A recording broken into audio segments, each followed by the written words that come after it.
बिस्मिल्लाहिर्रहमानिर्रहीम नहमदुहु व नुसल्ली अला रसूलिहिल करीम अम्मा बाद। तेरी रहमतों का दरिया मुझे भीख मिल रही है, मेरा काम चल रहा है। तेरे नाम का वजीफ़ा मेरी ज़िंदगी का हासिल, तेरे नाम की बदौलत मेरा काम चल रहा है।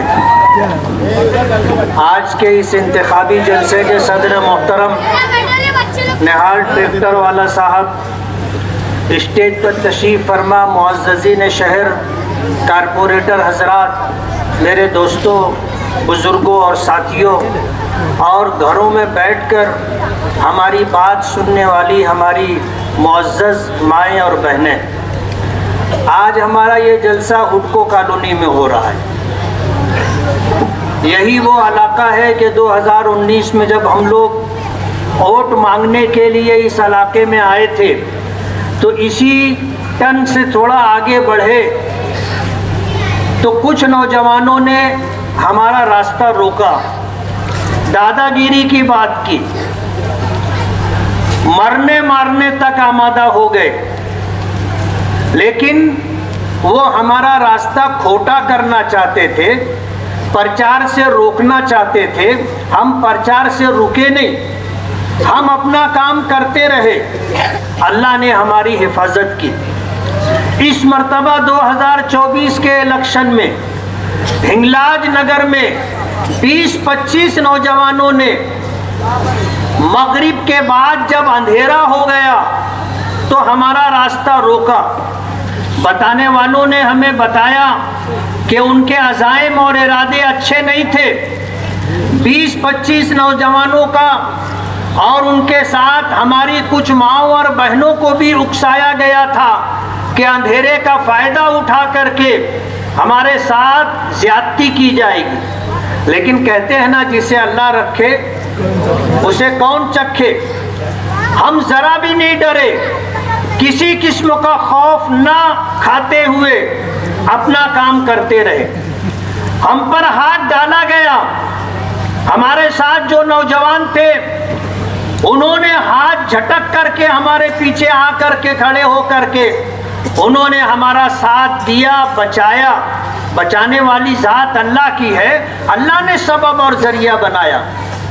2009 के इलेक्शन में आयशा नगर में भी हमारा रास्ता रोका गया था और उसके लिए हमारी माँ और बहनों को इस्तेमाल किया गया था, जो हाथों में चप्पल लेकर के चप्पल मारने का इरादा रखती थी। लेकिन अल्लाह ने उस वक्त भी हिफाजत फरमाई। इलेक्शन आता है, आप इलेक्शन लड़िए, मगर ये तरीका इलेक्शन लड़ने का नहीं है। आप कहते हो कि मुझे नयापुरा, इस्लामपुरा और जिस इलाके में अंसारी बिरादरी के लोग रहते हैं मुझे घुसने नहीं दिया जा रहा है और सारा इलाका पैक कर लिया गया है। पूरा शहर अपने सर की आंखों से देख रहा है कि आप कहां कहां, खयाबान निशात चौक है और इसी तरह इस्लामपुरा है, हर जगह तो आप जा रहे हैं और जलसा ले रहे हैं। आज चुना भट्टी पर उनका जलसा है। इस तरह के जुमले बोल करके वो हमारे नौजवानों को वरगला रहे हैं, उकसा रहे हैं इस बात पर कि हम जब प्रचार के लिए उनके पास जाएं तो वो हमारे साथ ज्यादती करें। मैं आपको बताना चाहता हूं, वक्त तो बहुत कम है, लेकिन किसी ने कहा कि इस इलाके में मुफ्ती साहब का क्या काम है। मैं आपको बताना चाहता हूं कि 10 करोड़ रुपए से ज्यादा का काम आगरा रोड के इस इलाके में हमने किया है। रिजवान सर ने किसी जलसे में कहा कि मुफ्ती साहब ने क्या काम किया है। उनको याद रखना चाहिए, वही ठेकेदार थे, उन्होंने ही काम किया है, उन्होंने ही काम किया है। हजार खोली की पहली गली चौक से लेकर के सलाम चाचा रोड तक रोड की तामीर 2 करोड़ रुपए के फंड से उन्होंने ही किए। कम से कम थोड़ा तो आदमी में हया होनी चाहिए, थोड़ी सी तो शर्म होनी चाहिए कि ऐसी बात कहें जो बिल्कुल झूठ हो। आज मुल्क के हालात कैसे हैं? मुल्क के हालात इंतहाई संगीन है। आज जो हुकूमत बरसरे इक़्तिदार है वो मुसलमानों को इस मुल्क से बेदखल करना चाहती है। एनआरसी के नाम पर, सीएए के नाम पर आज की मौजूदा हुकूमत ये चाहती है कि इस मुल्क में मुसलमानों को बंधुआ मजदूर बना करके रखा जाए, इनको डिटेंशन कैंपों में रखा जाए, इनसे वोट देने का हक छीन लिया जाए और इनको अपने घर के अंदर एक गुलाम और एक बंधुआ मजदूर की तरह रहने पर मजबूर कर दिया जाए। आप बीजेपी के हम नवाई कर रहे हो। पूरी रियासत में बीजेपी ने, अजीत दादा पवार ने, शिंदे ने अपने उम्मीदवार खड़े किए। मालेगांव में उन्होंने क्यों उम्मीदवारी किसी को नहीं दी? डर पर्दा उम्मीदवारी आसिफ शेख को दी गई। मैंने पीछे ये बात बताई कि इन्होंने निफाड़ में बैठ करके एग्रीमेंट और मुआहदा किया और हम आज़ाद लड़ेंगे और चुन करके आएंगे तो आपके साथ बैठेंगे, ये मुआहदा हुआ। Indian secular lodgers assembly Maharashtra, जिसका शॉर्ट फॉर्म इस्लाम है। अभी आपने इतना लंबा नाम तो वो भी नहीं ले पाते। जबरदस्ती ऐसा नाम बनाया गया कि उसका शॉर्ट फॉर्म इस्लाम बने। जैसे ही उन्होंने मास्टर स्ट्रोक का ऐलान किया, मास्टर मिस्टेक का ऐलान किया, रात 1.5 घंटे के बाद ही शहर के एक मारूफ मुफ्ती साहब ने इसके नाजायज और हराम होने का फतवा दे दिया। कहने वालों ने कहा कि पैदाइशी कांग्रेसी इस्लाम में दाखिल हुए, 24 घंटा भी नहीं रहे उन्होंने इस्लाम को छोड़ दिया और ऐलान कर दिया कि भाई इस्लाम नाम का झंडा और डंडा हमने जिन लोगों को दिया है वो डंडा और झंडा घर में ही रख ले, बाहर लेकर के ना निकले। इस्लाम से इतनी चिढ़ हो गई आपको, इस्लाम आपने छोड़ा तो छोड़ा, लोगों को भी कहा कि घर ही में इसको रखो, बाहर मत निकालो। आज अगर ये चुन करके आते हैं तो बीजेपी के साथ जाएंगे और बीजेपी के साथ जाने का मतलब ये है कि ये मुसलमानों के साथ गद्दारी कर रहे हैं। इनको वोट देना, बीजेपी को वोट देना है और इन्होंने वोट काटने के लिए जनता दल सेकुलर जिनकी पहले थी, आज समाजवादी पार्टी है, उनको सुपारी दी है। आप देख लो, वो पक्के पक्के इलाकों में जलसा ले रहे हैं, वहीं घूम फिर करके प्रचार कर रहे हैं और यही काम उन्होंने 2014 में भी किया था। यही काम 2014 में किया था। मुस्तकीम डिग्निटी अलल ऐलान 50 लोग इस बात के गवाह हैं कि उसका ये कहना है कि मुझे इस मुल्ला को, इस मुल्ला को हराना है। ये जीतने वाले नहीं है और ये जीतने या इलेक्शन लड़ने के लिए नहीं खड़े हुए, ये सिर्फ वोट काटने के लिए खड़े हुए। इनको वोट देना, बीजेपी को वोट देना है, अपना वोट जाए और बर्बाद करना है। मालेगांव की आवाम इस बात को अच्छी तरह समझ चुकी है और आने वाला 20 नवंबर का इलेक्शन इंशाअल्लाह जब पेटी खुलेगी तो इनको इनकी जगह समझ में आ जाएगी। जब निहाल अहमद मरहूम जिंदा थे, अपने बेटे बुलंद इकबाल के लिए उन्होंने जब असेंबली में उम्मीदवारी करवाई, खुद लोगों के साथ कांधे पर हाथ रख करके घर घर जा करके वोट मांग रहे थे, तो उस वक्त इनको 7000 वोट मिली थी। जब तो निहाल साहब जिंदा थे, मरहूम बुलंद इकबाल जिंदा थे। मरहूम बुलंद इकबाल से हमारा 10 साल का मुआहदा था कि ये 2 इलेक्शन मैं लड़ूंगा, इसके बाद मरहूम बुलंद इकबाल इलेक्शन लड़ेंगे। वो एग्रीमेंट की कॉपी हमारे पास है और अब अल्लाह का फैसला है। उसके अंदर सियासी सूझबूझ थी, नफा नुकसान वो शख्स समझता था। उसके जाने के बाद उसकी सीट पर कारपोरेशन के इलेक्शन में, ज़िमनी इलेक्शन में हमने मुस्तकीम डिग्निटी का साथ दिया। घर घर जाकर के वोट मांग कर उसको चुनवा करके लाए। चुन करके आने के बाद कहते हैं ना कि बच्चा बड़ा होता है तो पर निकल आते हैं। पर निकल आए और उनको ऐसा लगने लगा कि हम बहुत ऊंची उड़ान करने वाले। ये 5 साल और सब्र कर लेते। शफीक राना कहते हैं कि अगर वो मेरा कुर्ता पीछे से पकड़ करके चलते रहते तो शायद अगला 5 साल का इलेक्शन लड़ने का मौका शान हिंद को मिल जाता। मैंने जिस वक्त फतेह मैदान के स्टेज से ऐलान किया था बुलंद इकबाल की उम्मीदवारी का, तो हमारे साथ यूसुफ इलियास साहब बैठे हुए हैं। इनको नागवार गुजरा था, लेकिन हमें पता नहीं था या इनको पता नहीं था कि हमारा उनका एक एग्रीमेंट है।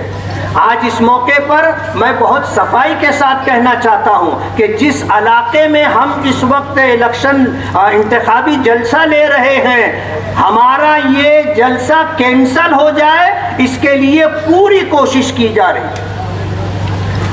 परमिशन रद्द हो जाए। स्टेज लगाने के लिए जब लोग आए तो स्टेज लगाने से पुलिस डिपार्टमेंट के लोगों ने रोका। मैंने फोन पर बात की कि हमने जुमा के दिन से एप्लीकेशन दिया है, आपसे परमिशन मांगा है। आपको अगर परमिशन नहीं देना था तो जब ही ना कह देते। पूरे शहर में हमने ऐलान करवा दिया। पूरे शहर के लोग यहाँ जलसे में शिरकत के लिए आए हैं और आज आप आखिर वक्त में कहते हैं कि जलसे का परमिशन रद्द। साहब आप क्या कर रहे हैं समझ लें। तो कहने लगे कि यहाँ बाजू वाली गली में माजी आमदार साहब का घर है। मैंने कहा हम मरहूम शेख रशीद साहब का एहतराम करते हैं, उनकी ज़िंदगी में भी हमने यहाँ पर जलसा लिया था। उनकी उस वक्त भी जलसा लिया था जब शेख आसिफ साहब आमदार थे। हमारे ज़रिए से कोई लाए नडर का मसला पैदा नहीं होता। हम तो अपनी बात करते हैं, इस शहर के हक में जो बेहतर है वो बात करते हैं। हम लड़ाई झगड़े की बात नहीं करते। पुलिस डिपार्टमेंट सोच रही थी कि बहुत बड़ा तनाज़ा हो जाएगा, बहुत बड़ा झगड़ा हो जाएगा। अल्हम्दुलिल्लाह हम उनमें से नहीं हैं। हम जुल्म नहीं करते, लेकिन जुल्म को बर्दाश्त भी नहीं करते। इस इलाके में जो लोग रहते हैं वो किस माहौल में रह रहे हैं और किस डर और खौफ के साथ सहम करके रह रहे हैं, मेरी बात से इस महल्ले के रहने वाले इत्तेफाक करेंगे। आज लोगों को डराया और धमकाया जा रहा है कि 20 नवंबर के बाद तुमको उठा लिया जाएगा, 20 नवंबर के बाद हाथ पैर तोड़ दिए जाएंगे और 20 नवंबर के बाद घर में घुस करके तुमको मारेंगे। इस तरह की धमकी दी जा रही। हम धमकियों से डरने वाले नहीं हैं। और ये मालेगांव की आवाम, आप समझ लीजिए कि इस इलाके में जो हमारे वोटर हैं वो हमें ही वोट देंगे, इसलिए कि जिस वक्त वोट देने के लिए जाएंगे तो उनको पता होगा कि किसको वोट दिया है और अल्लाह रब्बुल आलमीन देख रहा होगा। आज जिनको आपने घेर रखा है और बंधुआ मजदूर बना लिया है और आज घर घर जाकर 200 रुपया बांटा जा रहा है, आप ऐसा समझते हैं कि जिन्होंने पैसा ले लिया वो आप ही को वोट देंगे। एक बुजुर्ग के पास एक इलेक्शन लड़ने वाला उम्मीदवार गया और जा करके कहने लगा कि बाबा ये 1000 रुपया ले लो, मुझे वोट दे दो। तो उसने कहा कि मैं मेहनत मजदूरी करने वाला आदमी हूँ, आप मुझे 1000 रुपया मत दो, आप मुझे एक गधा दे दो। तो वो शख्स बाजार में गया, बहुत तलाश किया, तो कम से कम जो कीमत थी गधे की वो 40,000 की, बछड़े की कीमत 25,000, गाय की कीमत 20,000। घूम फिर करके वो आदमी आया, आकर के कहने लगे कि बाबा वो गधा तो 40,000 का है, तो मैं आपको कैसे गधा दूं? बाबा कहने लगे कि बेटा तूने मेरी कीमत एक गधे से भी कम लगाई। एक गधे की कीमत 40,000 और तुझ मुझ जैसे बुजुर्ग आदमी को 1000 रुपये में खरीदना चाहता है। थोड़ी सी तो गैरत तेरे अंदर होनी चाहिए। मैं आपको बताना चाहता हूं, 1000 बर्फ गिरे, 1000 आंधियां आए, जो फूल खिलने वाले हैं हर हाल में खिलेंगे। जो हमारे वोटर हैं इंशाअल्लाह वो हमें ही वोट देंगे। आप चाहे कितना पहरा लगा लो और कितना ही लोगों को डरा धमका करके रखो, लेकिन होगा वही जो मेरे रब का फैसला होगा। हम इलेक्शन लड़ रहे हैं और हालात साजगार हैं। दादागिरी, गुंडागर्दी चलने वाली नहीं है। आप नशे का कारोबार करके करोड़ों रुपया कमा करके हमारी माओ और बहनों को आप 200 रुपये में खरीदने की बात कर रहे हैं। हमारी माएँ और बहनें समझती हैं कि अगर इनका पैसा नहीं लिया गया तो ये हमें परेशान करेंगे, हमारे बच्चों को परेशान करेंगे। आज वो आपका पैसा ले रहे हैं, किन मजबूरियों के तहत ले रहे हैं वो जानते हैं। इसलिए आज इस मौके पर मैं ये कहना चाहता हूं कि हमने कभी बिरादरीवाद नहीं किया, हमने कभी लोगों को बिरादरी में नहीं बांटा, हमने कभी बिरादरी की बात नहीं की। मैं कहूं तो शायद आपको इस बात का एहसास हो जाएगा कि हमने कारपोरेशन इलेक्शन लड़ा, हमने हाजी नजमुद्दीन को मेयर बनाया, वो शेख थे बिरादरी के।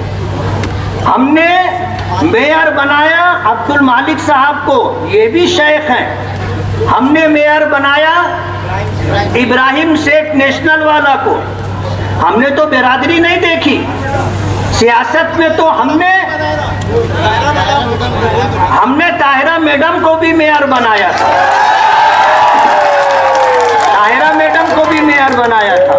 लोगों ने हमसे बहुत कुछ कहा, हमने यही बात कही कि हम सियासत में शहर की तामीर और तरक्की देखना चाहते हैं, हम सियासत में बिरादरीवाद नहीं देखना चाहते।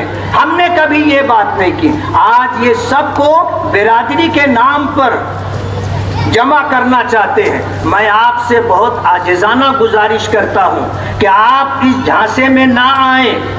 हाथी के हाथ दांत दिखाने के और खाने के और हैं। ये सिर्फ इस शहर में चुनकर आना चाहते हैं और इनके अज़ाइम और इरादे क्या हैं और शहर में क्या कर रहे हैं लोगों की ज़मीनों के साथ। अब्दुल मालिक साबिक मेयर ने आपको ये बात बताई है। इसलिए मेरी ये गुजारिश है कि आने वाले इलेक्शन में 20 नवंबर 2024 बुध के दिन जो इलेक्शन होगा, आप सुबह सवेरे अल्लाह का नाम लेकर नमाज पढ़कर अपने घर से निकलें और सुबह सवेरे वोट डालें। हमें बताने वालों ने बताया है कि ये तकरीबन 34,000 बोगस वोटों की तैयारी करके रखे हैं और इस सिलसिले में हम भी छानबीन में लगे हुए हैं। अगर आप अव्वलीन वक्त में जाकर वोट दे दोगे तो ये आपका बोगस वोट नहीं डाल सकेंगे। आप इतनी मेहनत करें और इतनी लंबी लाइन लगाएं कि बोगस वोट देने वाले थक जाए बोगस वोट देने में। आप अपना असली वोट दें और आप कोशिश करें कि आप इस शहर की तामीर और तरक्की। महायुति सरकार हमें महाविकास आघाड़ी से डराती है और महाविकास आघाड़ी हमें बीजेपी से डराती है। पिछते हम मुसलमान हैं। आज मजलिस इत्तेहादुल मुस्लिमीन के उम्मीदवारों को पूरी रियासत में आप कामयाब करें, भरपूर वोट दें और 20 नवंबर की सुबह बटन की निशानी 5 नंबर का बटन दबा करके मुझे कामयाब